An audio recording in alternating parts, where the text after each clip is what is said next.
Hi there, my name is Christian.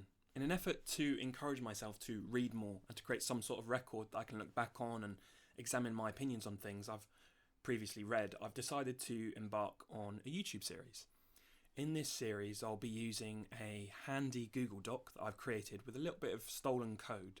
I've inputted all of the books that I currently own here, and with a click of a button, a completely random book gets spat out. My goal is to read one book every week and upload a new video every Monday giving my thoughts on it. I might give myself an extra week if my robot overlord decides to give me an absolute behemoth of a book, or if I have a lot on, but I'll mostly try to stay on track with this goal. Additionally, I invite anyone that wants to read along with me. At the end of each video, I'll roll the dice on the next book to read, so you'll be able to pick up a copy, or just read the synopsis online if you'd like. Part of my excitement for this project stems from the prospect of hearing everybody else's opinions on the books that I'm reading, so feel free to leave a comment or send me a message privately if you've read it and you want to chat about it a little. I'll pop my social media links in the description box of this and future videos too, so you can do that. That said, this first episode presents an immediate challenge. I had to have something to talk about, or there wouldn't have been much of a video for the first episode. So that would have been pointless. To get us started, I've picked up a random book for us to start off with, J.M. Coetzee's 1980 novel, Waiting for the Barbarians. This way around. The story centres on and is narrated by a man that we only know as the Magistrate, who presides as the steward of a frontier outpost. When the Empire sends men to investigate a potential war brewing with the barbarians beyond the frontier, the Magistrate finds the course of his life irrevocably changed, as he witnesses the barbarism and the cruelty that so often precedes and inhabits war. I'd like to start off by saying that I really enjoyed this book. It's only about 150 pages, so I managed to get through it in about a day, but despite its brevity, Coetzee manages to deliver a lot to chew on. I actually wasn't aware until I started the process of writing this review and looking at various details about the book itself that it was actually the subject of a 2019 film adaptation starring Johnny Depp, Mark Rylance and Rob Pattinson. Given how much I enjoyed the source material, I'm hesitant to dive into the movie, partly because I'm a bit worried that it might ruin my love for the story. Coetzee himself was somewhat of an alien figure to me before I read this, as I've never read any of his other books and only knew of him through his frequent appearances on big book prize lists like The Booker.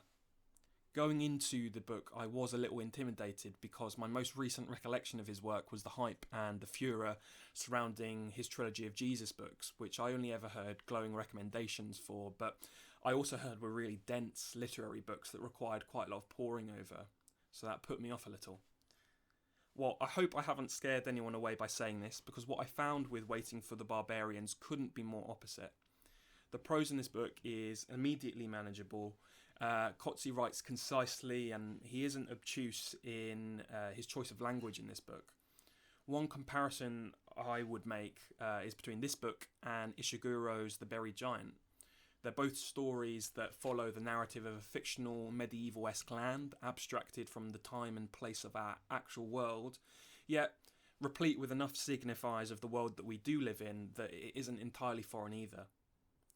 Most of this story takes place in a small town, which is under the stewardship of our narrator, the Magistrate. It's a town of apothecaries and blacksmiths, milkmaids, where people gossip and whisper, the hooves of horses and merchant carriages come and go, and soldiers idly patrol the walls for imagined enemies.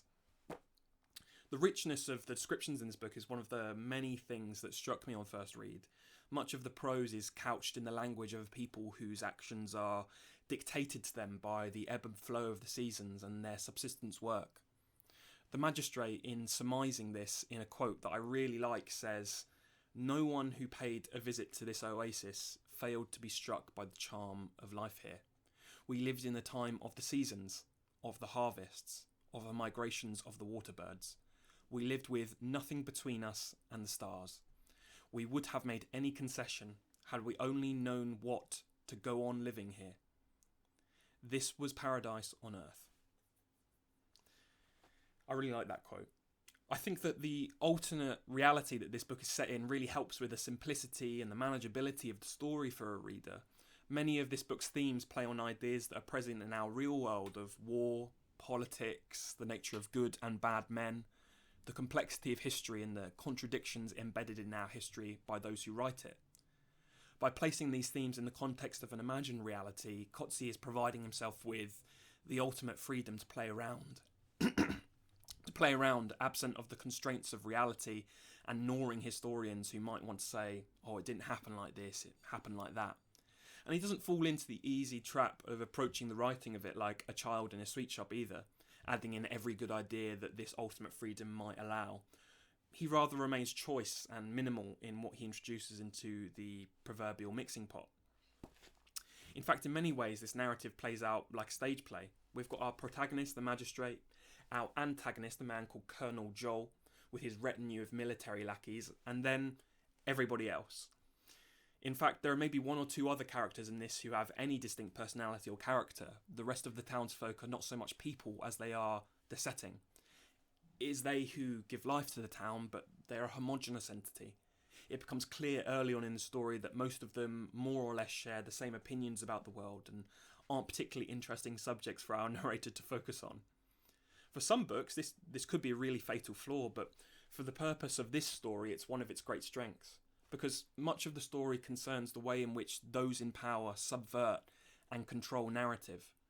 The townsfolk are blind, ignorant, their opinions change with the seasons, they are mostly selfish, concerned with their own survival above all else.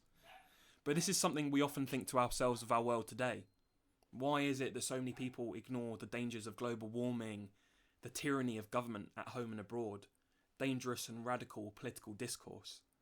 The people of this small settlement are almost emblematic of the single-minded naivety that the common man exhibits. But perhaps not even naivety, because on many occasions in this story we are reminded that people are willfully blind to the horrors of their time. To use another word, perhaps, they are complicit. In the story, the only character with a moderate degree of agency is the magistrate himself.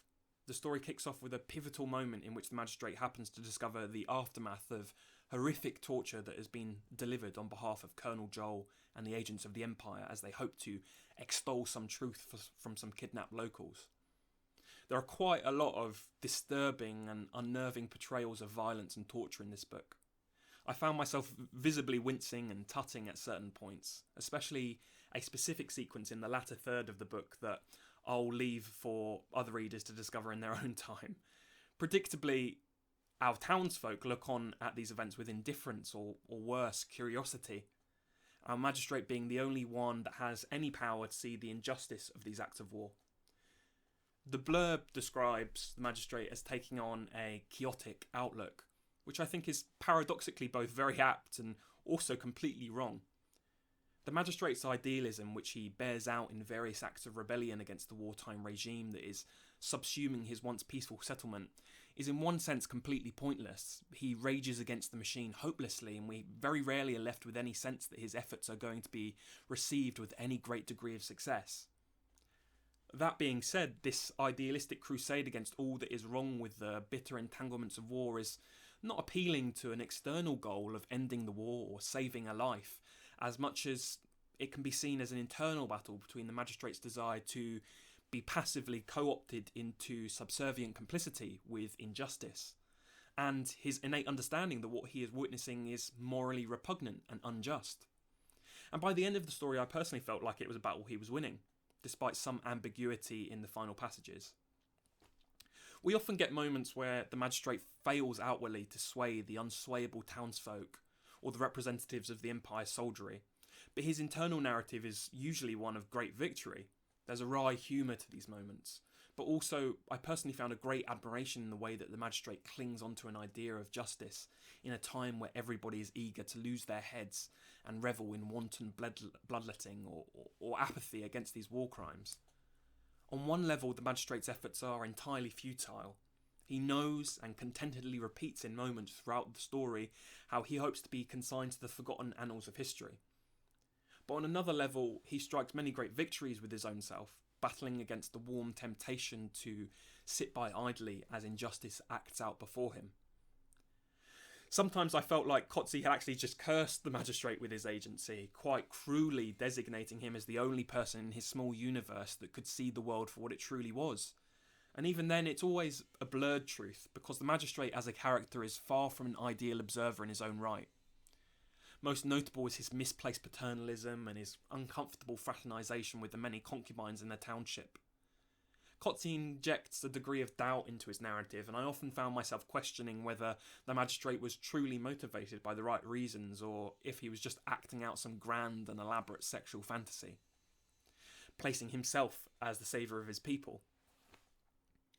A certain reading of this book could even place the core motivation of the magistrate for embarking on his chaotic project as his series of encounters with a young barbarian woman near the beginning of the book, which truly takes on this uncomfortable tenor of a father and daughter relationship. The magistrate repeatedly questions his impotence in the presence of this woman, and I wonder if a cynical reader might place the catalyst for his actions as nothing more than a battle against his ageing ego and the difficulty he has confronting his own waning sexuality.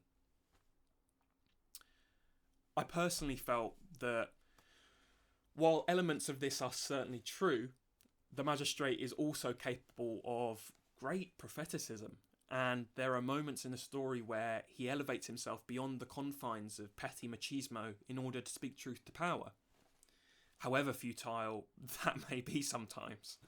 These moments of light in the darkness are quite inspiring, I think.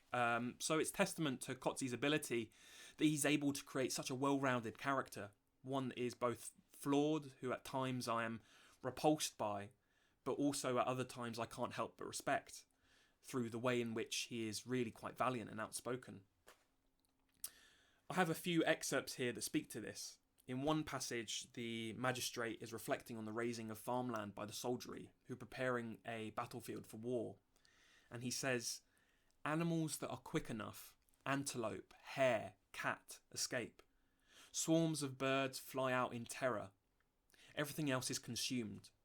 But there are so many barren stretches along the river that fires rarely spread. So it is clear that in this case a party must be following the fire downriver to see its progress. They do not care that once the ground is cleared, the wind begins to eat at the soil and the desert advances. Thus the expeditionary force against the barbarians prepares for its campaign, ravaging the earth, wasting our patrimony." There's something I find quite moving about the presence of the magistrate here. He alone recognising that in preparing to defend the empire, the soldiers are unwittingly dooming what was once lush forest and farmland to a future of barren desert. When I was reading this, I couldn't avoid thinking about the obvious parallel to climate change, something that we today are suffering the effects of, as governments and companies operate with little forethought in the perhaps mistaken philosophy that profit and immediate capitalisation of our world's resources is more important than the future of our civilization.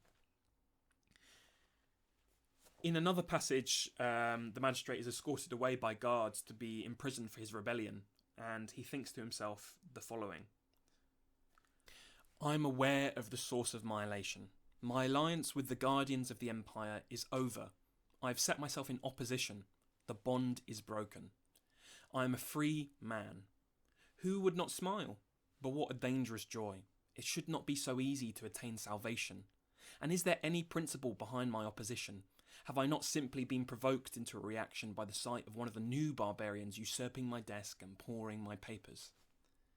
Note that it's here, at this moment, that he flips the script and begins to refer to the empire as the true barbarians. As for this liberty which I am in the process of throwing away, what value does it have to me?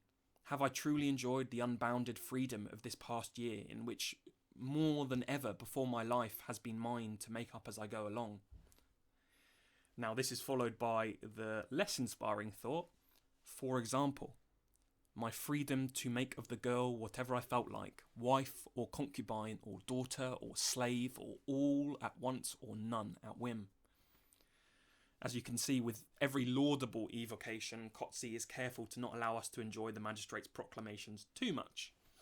We are reminded again that he is also enslaved, perhaps not to war like the rest of his kin, but certainly to the chauvinistic desire and possessiveness of a man that seeks to exert his dominion over a woman. As I mentioned earlier, these opposite forces are not easy to reckon with. Whilst many of his actions are altruistic, I certainly don't endorse the magistrate's views on women. I wonder if Coetzee is inputting some of his own experiences as a man into this character, as ultimately a writer is most often taking from elements of life and their own lived experiences or feelings. I wonder if Coetzee considered a more virtuous narrator as inconsistent with the antiquated world he had created, or otherwise being unbelievable. Perhaps this story serves too as a reminder that morally flawed people are capable of good things as well as being masters of their own deception. Certainly, such a complex central character only really enhanced the story for me as a result. I could honestly go on about this book for hours, but I would rather leave it there so as to let anyone listening discover the book themselves and form their own opinions if they so wish. At the very least, I know that in the future I really won't be scared of approaching any more Coetzee novels if they land in my lap at some point in the future. Right, everyone. So, I thought you might want to be introduced to the offender from earlier who decided to interrupt part of the recording of my review. This is Bunny. Say hello. She's our little baby miniature dachshund. Let's hope you don't interrupt all of our future videos. But that being said, the next part of the video is going to be me randomly picking the next book that I'll be reading. So I'll show you a little bit more about the program that I've made. It's just a Google Doc really, but it's going to have all of my books in it, and it'll pick the next book that I'm going to be reading next week, and what I'll be writing a review about for my next video. So without further ado, okay, so the only thing left to do now is figure out what it is I'm going to be reading for my next week's project. So without further ado, let's hope it's a good one. So there we have it. I have a collated edition of A Room of One's Own with Virginia Woolf's Three Guineas also attached. Virginia Woolf, I've got quite a few of her books in my collection, but she's not an author that I'm necessarily as familiar with as I want to be. So I'm really looking forward to reading this book and getting to grips with the material a little bit better. I'll leave the ISBN of the edition that I have down in the description, and I've probably see if I can put a picture up on screen for you so you know what you're looking for. But I'm sure if you can read the synopsis of any of either A Room of One's Own or Three Guineas or both, then it will set you in good stead for my next week's video. So thank you very much.